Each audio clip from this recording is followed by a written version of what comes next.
kontemporer yang menjadi pemicu adanya kreasi-kreasi baru, pemikiran-pemikiran baru, model-model baru dalam penyelenggaraan manajemen pendidikan. Karena dalam diskusi kemarin, inovasi, temuan-temuan baru atau invensi ya kita kemarin membahasnya ini berangkat dari masalah.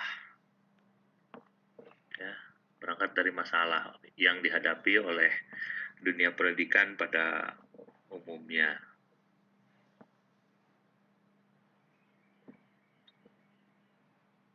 Oke. Jadi berangkat dari masalah.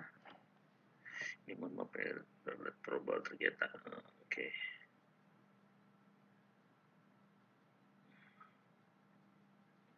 Ya. Gimana ini?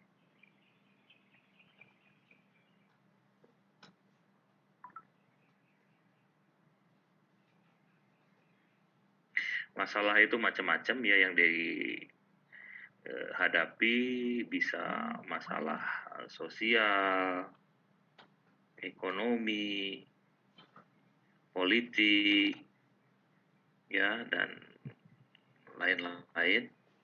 Inilah yang kemudian mendorong kita untuk melakukan inovasi, ya.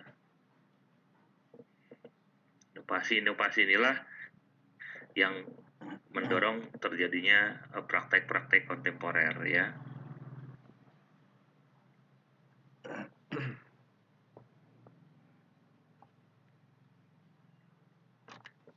Nah, praktek kontemporer inilah yang kemudian diadaptasi dalam manajemen pendidikan, ya. Jadi praktek kontemporer ini berangkat dari ini. Kita tahu bahwa praktek kontemporer ini ada sumbangan dari praktek terdahulu, ya.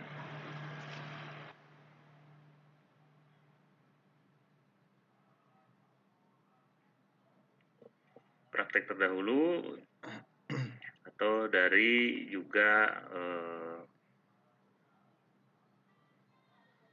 ilmu pengetahuan, iptek, ya.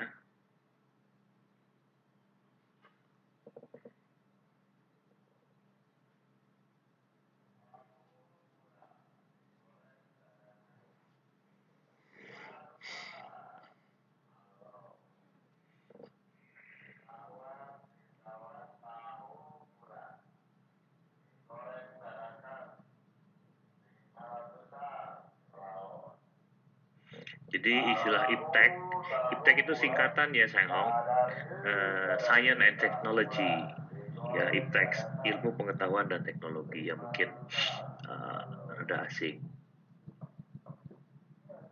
Jadi antara praktek-praktek terdahulu yang dianggap efektif, mampu memecahkan masalah, itu menjadi fondasi dalam praktek kontemporer saat ini. Kemarin dalam pertemuan terdahulu yang namanya modernisasi atau modern itu bisa berangkat dari sesuatu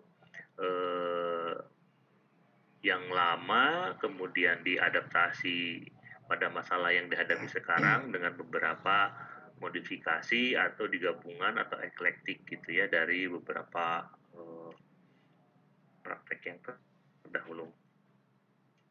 Karena begini, yang namanya inovasi ini kan ada yang, kalau kita kan bisa ada istilah ATM ya, mungkin pernah mendengar ini.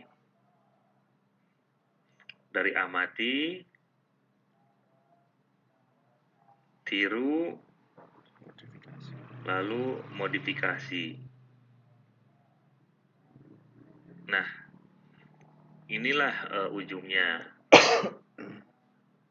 ya praktek-praktek kontemporer yang bisa kita lihat. Karena modifikasi itu ya tadi dari mengamati praktek yang ada yang lampau, kemudian kita modifikasi sesuai dengan kondisi, situasi atau fakta yang ada, kekuatan kelemahan yang ada ditambah dengan pengalaman lampau, gitu ya.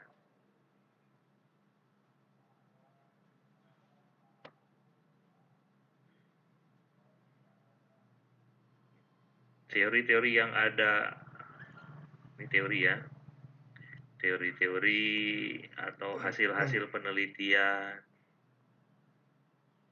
ini juga menjadi proses modifikasi inilah yang kemudian ke sini muaranya praktek kontemporer.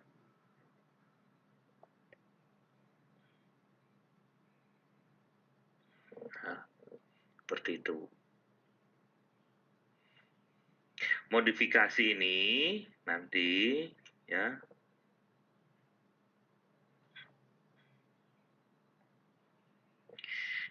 ini nanti dalam manajemen itu ada hubungannya dengan isu-isu lokal ya, isu-isu lokal, global, satu lagi maaf terlewat yang nasional.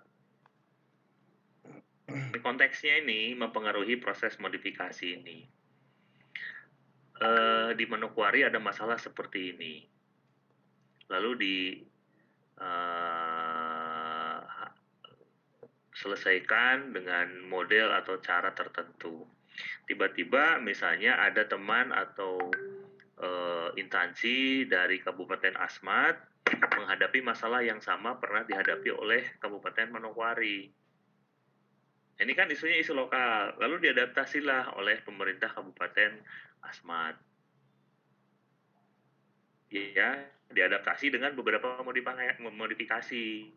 Modifikasi itu kan nanti ada kaitannya dengan kualitas atau sumber daya yang dimiliki, ya, dengan sumber daya yang lainnya, atau mungkin juga kondisi geografis, atau yang lain-lainnya.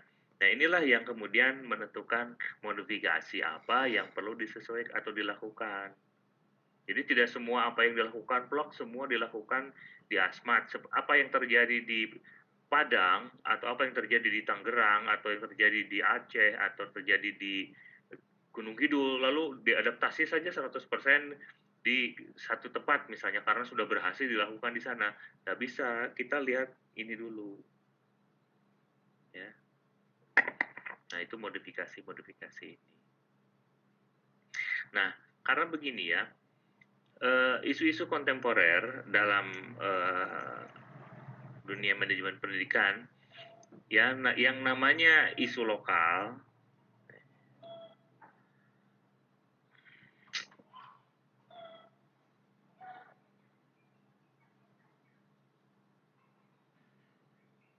sebentar.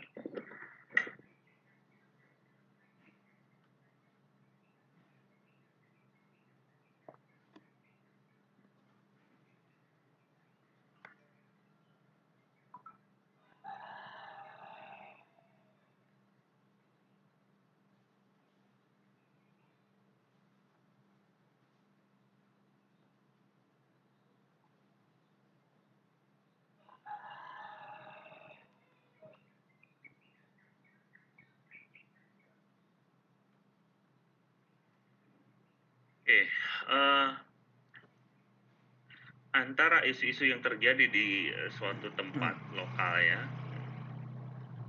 isu-isu lokal, kemudian isu-isu nasional,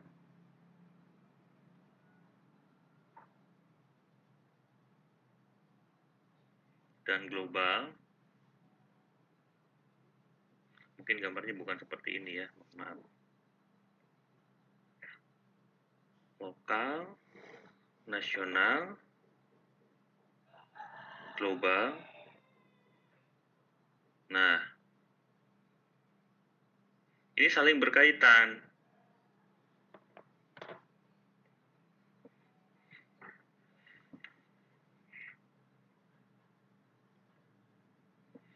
Gini, jadi konteks lokal, konteks nasional atau global itu memunculkan atau saling mempengaruhi ya antara satu dengan yang lain. Misalnya begini, masalah keamanan, ketertiban masyarakat yang terjadi di suatu tempat itu akan mempengaruhi tingkat nasional. Ya, bagaimana proses pencapaian tujuan pendidikan di satu tempat ini terancam tidak bisa tercapai atau terhambat, atau mungkin dari sisi kualitas pencapaiannya tidak maksimal gara-gara ada kasus yang terjadi di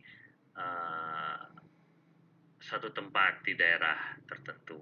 Ini saling mempengaruhi. Atau sebaliknya, masalah politik nasional ya di Jakarta itu akan mempengaruhi apa yang akan terjadi di kabupaten kota atau di kecamatan sekalipun, atau di satu sekolah sekalipun, gara-gara ada gonjang-ganjing politik di tingkat nasional.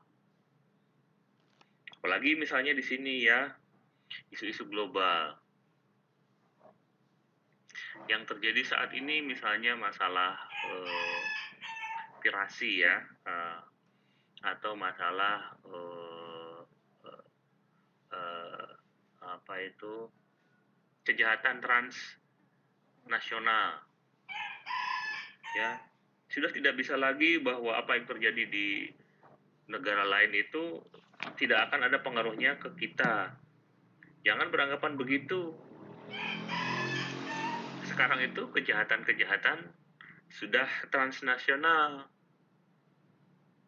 apalagi yang berbau IT ya.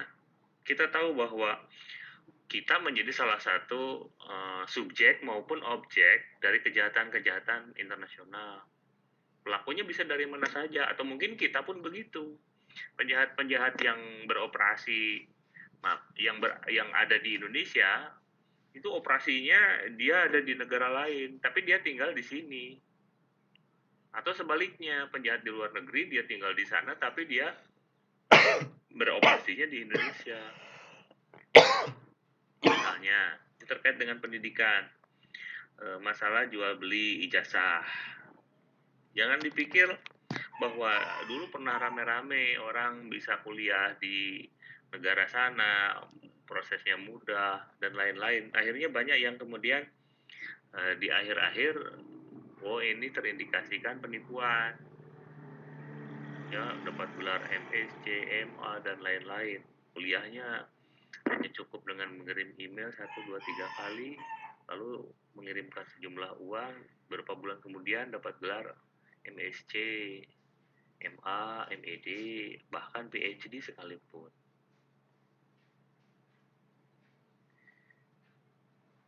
Nah, saat ini misalnya banyak sekali nanti ada kaitannya isu-isu konteks. Ini kita berbicara wilayah ya, wilayah. Saya tidak tahu saat ini kondisi misalnya di Indonesia yang terluar, terbelakang atau terjauh gitu ya. Apa yang terjadi di sana ini tentunya harusnya menjadi perhatian pemerintah pusat.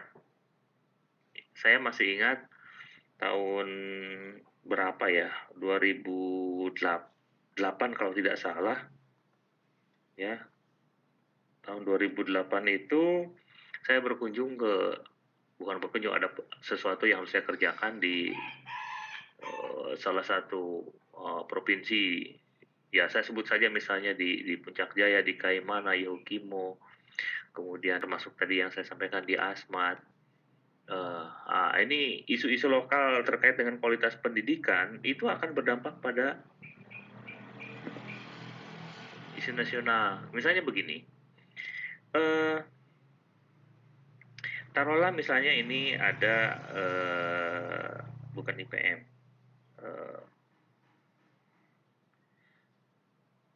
APM ya, APM.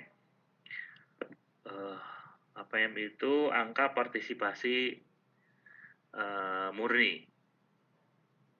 Nanti Anda harus paham dengan istilah-istilah APM, APK ya. Angka partisipasi kasar. Angka partisipasi murni itu adalah jumlah taruhlah misalnya APM-nya SD. APM SD itu di Indonesia secara rata-rata nasional sudah hampir menjelang angka ini misalnya. 90%, karena ini persentase. Artinya gini, kalau misalnya ada data APM-nya SD itu 90% nasional atau satu kabupaten atau satu provinsi tertentu. Ini menunjukkan kalau 90% itu warga usia SD itu kan usia 7 sampai 12 tahun ya, untuk usia SD. Jadi warga negara Indonesia yang berusia 7 sampai 12 tahun terdaftar di SD itu 90%. Kalau yang murni, yang usia 7 sampai 12 tahun itu 90%. Kalau yang kasar, APK SD kasar taruhlah misalnya 90 atau bahkan lebih. 90% APK SD di Indonesia taruhlah 99%. Kalau yang kasar itu pokoknya semua anak, semua jumlah penduduk dengan mengabaikan rentangan usia ini yang terdaftar di SD.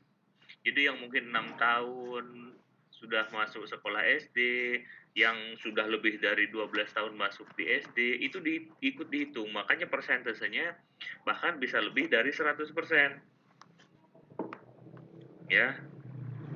Tapi kalau yang murni itu hanya menghitung jumlah siswa yang usianya 7 sampai 12 tahun.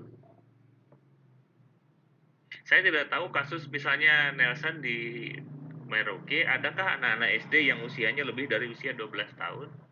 Ada, Bapak. Ya, ada ya? Ya, bahkan banyak. Saya mungkin mau cerita, saya tidak cerita di mana lah. Tapi ada anak SMA, bukan anak SMA, murid atau siswa SMA, usianya itu sudah 49 tahun. Dia ambil paket C. Maaf, bukan. Sekolah, aneh toh? Kok usia 49 tahun SMA, gimana itu terdaftar? Ya pokoknya sekolah lah. Masuk paket C, usia pun ini menjadi batasan. Ada yang seperti itu kasus. Atau SD usianya sudah 16 tahun, masih usia SD. Karena dia masuk SD-nya pada usia taruhlah 10 tahun misalnya. Ini bisa terjadi seperti ini, dan ini dalam hitungan APK terhitung tapi tidak di APM. Nah, misalnya secara nasional, kalau taruhlah misalnya APK kita itu untuk SMA taruhlah 60%. Artinya usia SMA kan, usia SMA itu usia sekitar 15 sampai 19 tahun. Secara nasional itu 60%. Tapi tidak di suatu tempat tertentu. Karena kalau menghitung rata-rata, bahkan ada yang mungkin baru 30% saja. Nah, ini tentu akan mempengaruhi angka gross nasional gitu. Itu baru berbicara data, belum berbicara kasus ekonomi, politik, sosial, keamanan, dan lain-lain. Isu yang terjadi di lokal akan berpengaruh pada nasional, atau sebaliknya nasional akan berpengaruh pada lokal. Apalagi dalam konteks ini yang global gitu ya. Kasus-kasus global sekarang sudah mulai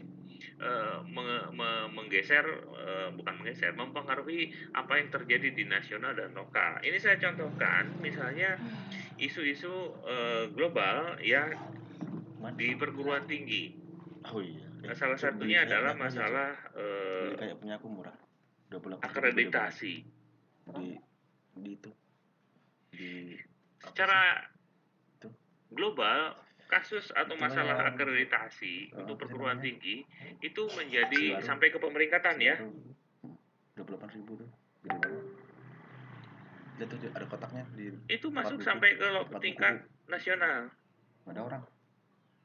Makanya sekarang UNJ berebut bagaimana masuk ke sini, masuk ke sini, ya, atau masuk ke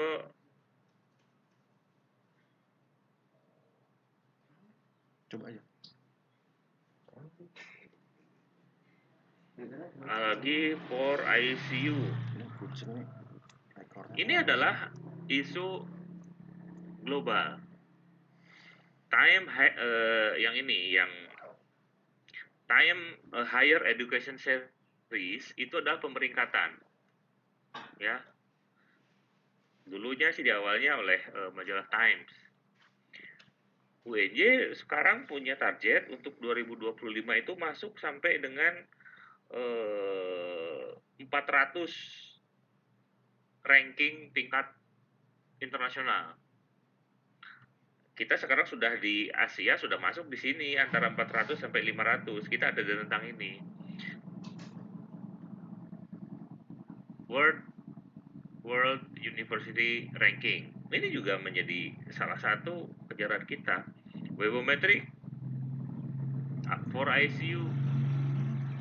Ini adalah isu-isu yang terjadi di tingkat global. Maka apa yang terjadi di sini di nasional, perguruan tinggi akan mencoba mengikuti apa yang terjadi di sini.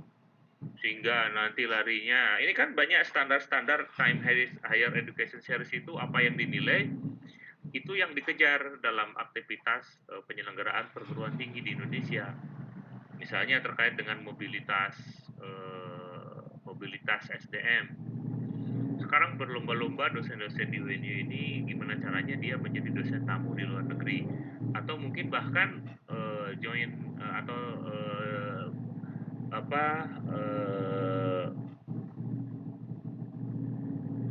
istilahnya transfer kredit, maaf itu bukan mobilitas dosen, mengajar ya, lecture exchange, pertukaran pengajar.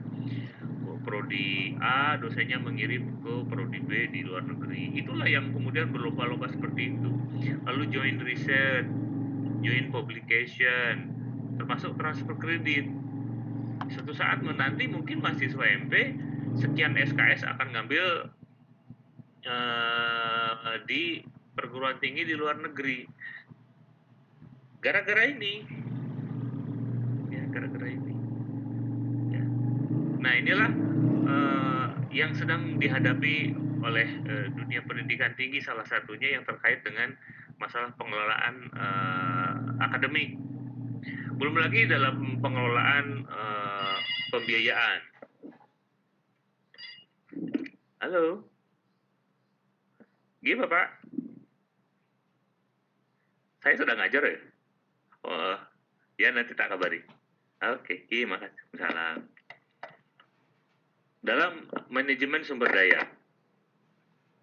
Ya, kemarin atau mungkin dalam pertemuan yang lalu saya sudah berceritakan bahwa misalnya dalam perguruan tinggi ya, sebelum di situ dulu, sekitar 10 atau 15 tahun yang lalu istilah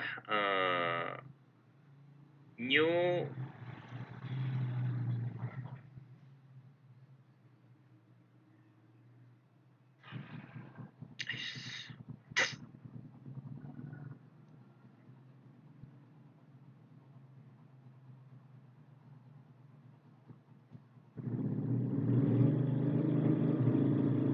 ya NPM, New Public Management, itu adalah salah satu teori manajemen kontemporer yang muncul di dunia public affair ya, dalam urusan pengelolaan negara. Ini sebelumnya mungkin kalian pernah tahu ada yang namanya teori ini banishing birokrasi, ya, memangkas birokrasi. Yang sebelumnya ini ada juga dengan perkembangan teori managerialism, ya. Nah, muncullah New Public Management. Ini berbicara tentang transparansi, ya, akuntabilitas, kemudian efisiensi. Transparansi, akuntabilitas, efisiensi itu menjadi salah satu tren New Public Management yang diadopsi oleh instansi-instansi publik. Kalian mungkin pernah mendengar ada istilah lelang jabatan. Ada yang pernah mendengar istilah itu lelang jabatan? Menjadi kepala dinas, menjadi rektor, menjadi apalah instansi kepala-kepala di jajaran bukan yang pimpinan politis ya. Itu dilakukan lelang jabatan. Nanti ada istilah kontrak jabatan. Lalu ada lagi istilah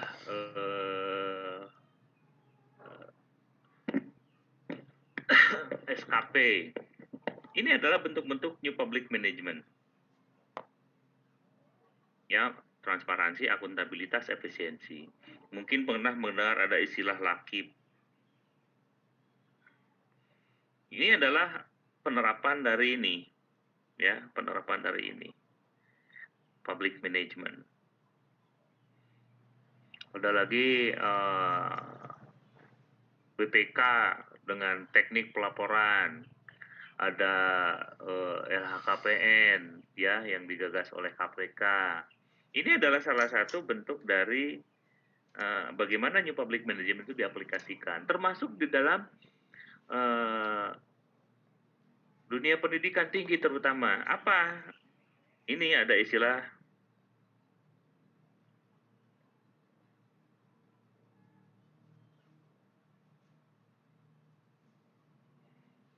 BHP, Badan Hukum Pendidikan.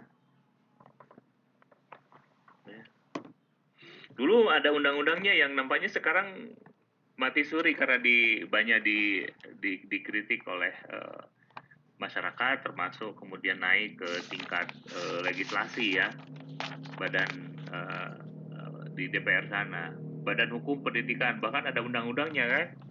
Nah, tapi untuk perguruan tinggi kita tahu sekarang ada istilah ini.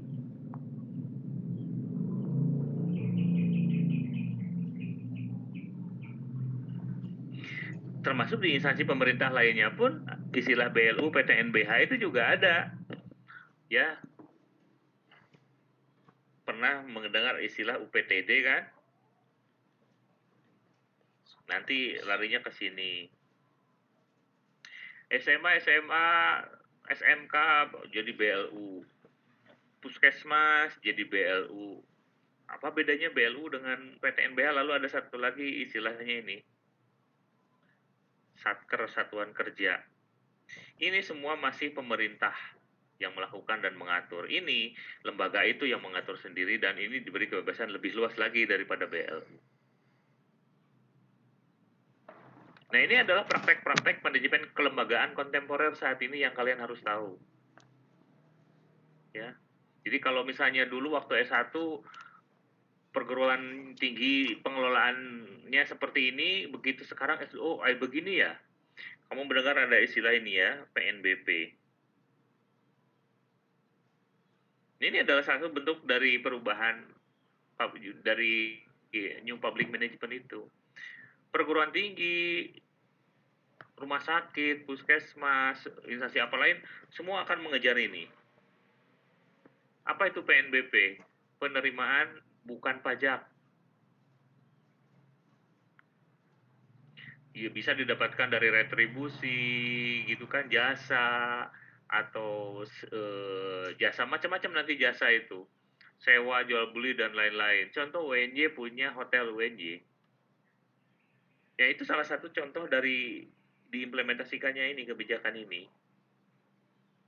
Ya, untuk mendapatkan PNBP.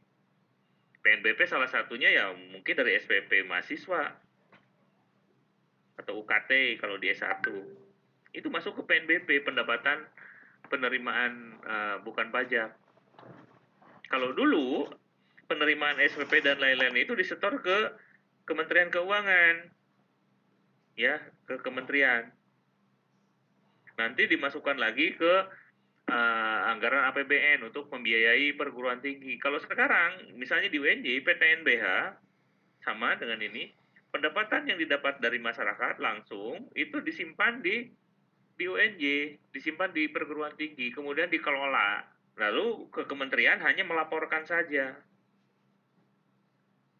Jadi ini dikelola langsung oleh perguruan tinggi. Nah, itu praktek-praktek kontemporer di perguruan tinggi, termasuk dulu SMK ya. Di sini ada yang lulusan SMK pernah mendengar ada edu hotel apa ya?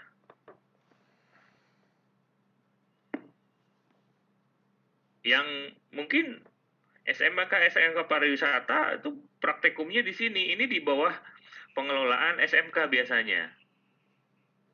Nah, ini salah satu bentuk BHP, Badan Hukum Pendidikan, di jenjang pendidikan sekolah menengah, kejuruan khususnya. Pengelolanya sama seperti itu. Tapi di sini SDM nampaknya belum siap dalam pengelolaan ini. Banyak yang kemudian edutel itu. Kalau di Jogja ada beberapa yang saya lihat, misalnya di SMK Kalasan, kemudian yang di dekat apa itu ada edutel ya, edu hotel. Itu masih berjalan, tapi kebanyakan mati karena belum siap. Ini pendapatan dari edutel ini akan kembali ke sini, ke SMK. Tapi kalau sekarang mestinya melalui Pemda dulu. Nah, ini ke Pemda, baru akan kembali ke sini. Jadi sekolah berbisnis itu dengan BHP memungkinkan terjadi gitu loh. Walaupun kemudian larinya nanti ke isu-isu komersialisasi.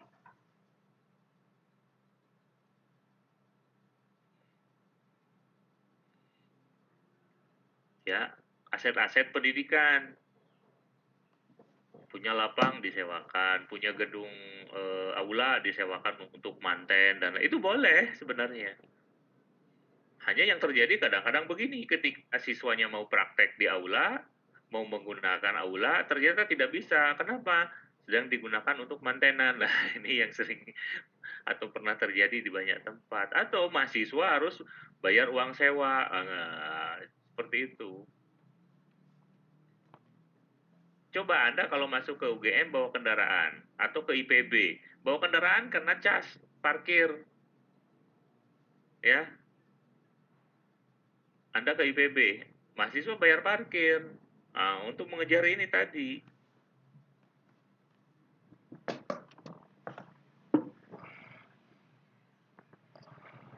Dan itu dibolehkan. Dibolehkan. Nah, itulah isu-isu kontemporer yang terkait dengan pengelolaan yang nanti mungkin secara luas nanti kita akan bahas lebih jauh dalam pertemuan berikutnya. Jadi yang pertama adalah isu kontemporer itu dalam dunia pendidikan dan implikasinya terhadap manajemen pendidikan adalah hubungan antara dan dampaknya ya antara untuk konteks isu lokal, nasional dan global. Terus yang kedua, isu politik. Nih, politik ini menjadi salah satu penyebab banyak hal perubahan-perubahan dilakukan oleh sekolah, oleh pemerintah, terutama dalam yang terkait dengan pengelolaan pendidikan. Misalnya isu-isu yang ini terkait dengan inklusi, ya. Inklusi ini menjadi salah satu isu politik ya, tapi bukan kita berbicara tentang politisasi, beda lagi ya. Bahwa semua masyarakat dengan keterbatasannya atau dengan spesifikasi kebutuhannya itu perlu mendapatkan layanan pendidikan. Ini kan berbicara hak asasi ya. Selama ini kita mengenal bahwa anak-anak yang berkebutuhan khusus itu dilayani oleh ini. Pendidikan luar biasa. Kita mengenal ada SLB ya, dari mulai SD, SMP, SDLB, SMP LB, SMA LB. Tapi ternyata ini hanya belajar atau berangkat dari satu kekhususan atau beberapa kekhususan saja. Ya, misalnya yang tipe A, B, C, dan seterusnya. Atau istilahnya mungkin ada kenal tuna netra, tuna grahita, tuna bicara, tuna rungu, dan lain-lain ketunaan. Sekarang isu inklusi ini sudah masuk ke sekolah-sekolah umum lainnya.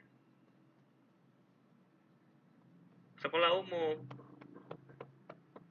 Misalnya anak-anak yang memiliki keterbatasan tidak hanya ketunaan yang kita tahu, ada istilah ADHD, ya, atau mungkin slow learner, atau mungkin yang gifted. Nah ini harus masuk di sekolah umum, jangan dipisahkan atau dilempar ke sini. Ya, yang terjadi sekarang anak-anak yang dengan kebutuhan ini dilemparkan ke sini, padahal belum tentu cocok. Atau ketika misalnya anak-anak ini yang tidak teridentifikasi kemudian masuk ke sini ke sekolah umum, ini tuh belum semua siap. Apakah guru di sekolah-sekolah umum siap melayani anak-anak yang berkebutuhan khusus, misalnya anak-anak yang cerdas istimewa, yang gifted? Apa yang terjadi? Mereka kadang-kadang jadi korban.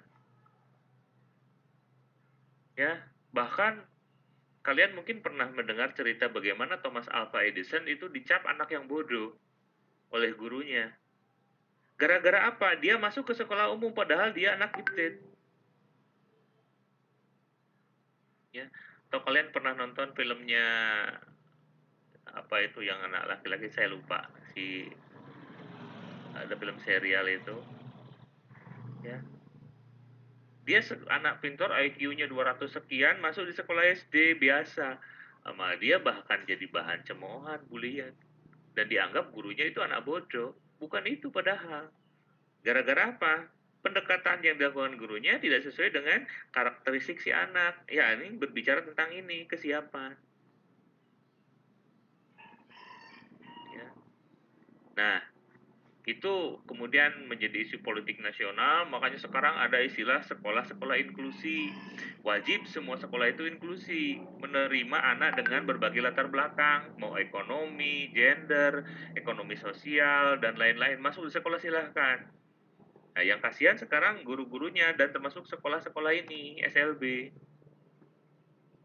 Guru-guru SLB kemudian ditarik ke sekolah-sekolah umum untuk mendampingi anak-anak yang berkebutuhan khusus. Akhirnya SLB kekurangan orang. Atau sebaliknya, sekolah umum nggak punya guru-guru pendamping untuk mendampingi anak-anak yang bersekolah di sekolah umum, padahal dia memiliki kebutuhan khusus.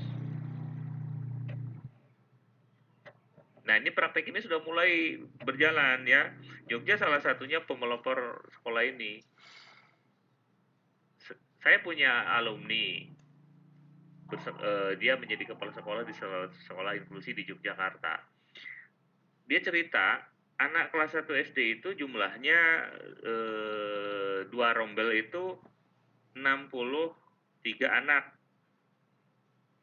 Dari 63 anak kelas 1 itu ternyata karena dia masuk kategori sekolah inklusi, ada anak yang berkebutuhan khusus itu kurang lebih hampir sekitar 50-an anak. Bayangkan dari hasil asesmen, dari 63 itu ini berkebutuhan khusus.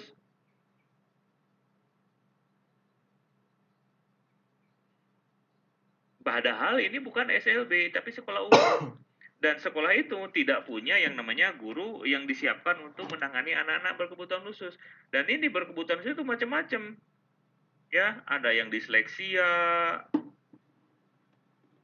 ada yang ADHD, ada yang autis, ada yang tunarungu. Bayangkan masalah yang dihadapi sekolah ini seperti apa. Kalian kalau jadi kepala sekolah jangan-jangan sudah mengundurkan diri. Nah ini isu-isu kontemporer terkait dengan politik, terkait dengan hak asasi untuk menerima layanan pendidikan secara adil, tidak dibeda-bedakan. Karena selama ini ada kesan orang tua yang menyekolahkan anaknya di SLB itu tidak rela mengakui karakteristik anaknya. Dia maunya di sekolah umum, apalagi yang memiliki potensi ekonomi yang lebih tinggi. Gengsi, masa saya punya anak bersekolah di SLB. SLB itu pasti ada hubungannya dengan anak-anak yang terbelakang gitu ya. Seperti itu masih ada kepercayaan-kepercayaan di orang tua, di masyarakat kita. Anak yang masuk SLB itu, ya mohon maaf, dianggap tidak normal.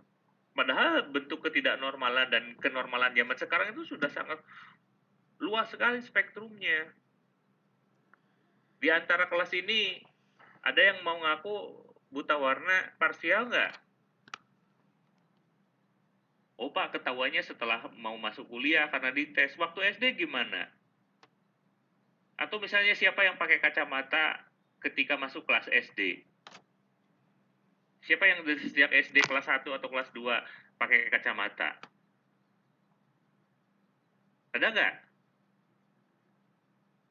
Kalau misalnya tidak ada, pernah mendengar mungkin atau pernah melihat punya teman waktu SD pakai kacamata. Pertanyaan saya, apakah guru memberikan treatment khusus bagi anak-anak yang low vision, yang macam minus? Ya, tidak ada jangan-jangan.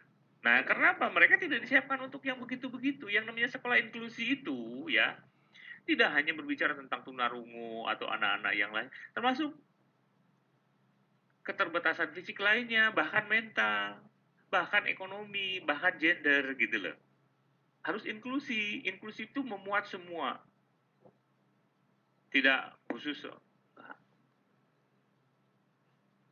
ya. Isu politik yang berikutnya masalah keragaman. Maaf Bapak, Ya, saya silakan. potong sebentar. Iya, silakan. Waktu kita sampai jam 11 Pak, nanti jam 11.10 kita ada kelas lagi Pak. Oh, ya sudah Maaf kalau Pak. gitu kita akhiri 3 menit lagi. Siap. Ya. Iya Pak, siap Pak. Makasih Pak. Oke. Masalah keragaman. Ini isu politik yang kedua ya.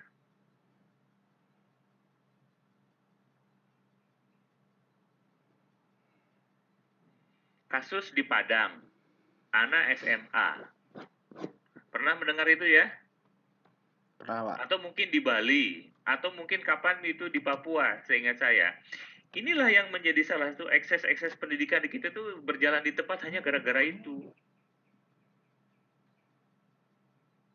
Anda sebagai orang yang terdidik, intelek, apalagi jurusan manajemen pendidikan, isu-isu ini harus segera menjadi kajian yang serius gitu loh.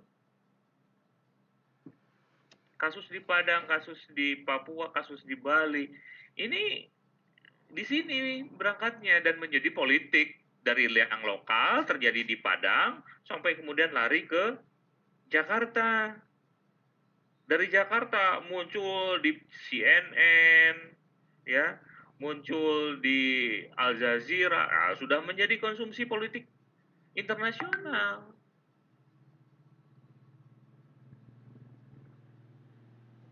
Nah, jadi hal-hal inilah yang kemudian memacu ini perlu ada praktek-praktek manajemen pendidikan yang kontemporer gara-gara kasus keragaman, kasus inklusi, ya, terkait dengan isu politik. Oke, 1 menit sebelum saya akhiri, barangkali ada pertanyaan?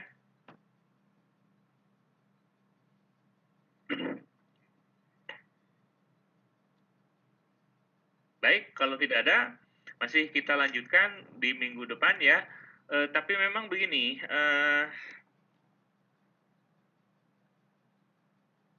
nanti kita akan berbicara dalam tugas-tugas mandiri dan kalian bisa nanti mengembangkan ada beberapa materi yang dilakukan pengembangannya secara kelompok ataupun mandiri ya.